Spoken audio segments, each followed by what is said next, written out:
శ్రవణమాస మహోత్సవ ఆహ్వానం భక్తులందరికీ ఈరోజు మొదటి శుక్రవారం సందర్భంగా మన పాతూరు చౌడేశ్వర అమ్మవారికి శాకాంబరి అలంకారం వేయటం జరిగింది.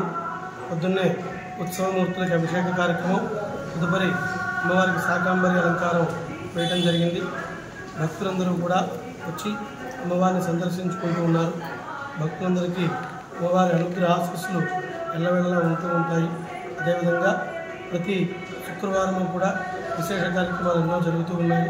కావున భక్తులందరూ ఇచ్చేసి అమ్మవారిని సందర్శించి భక్తులు కోరికలు నెరవేర్చుకోవాల్సిందిగా కోరుకుంటున్నారు. ఇప్పుడు మన పాతూరు చౌడేశ్వర అమ్మవారి దేవస్థానం.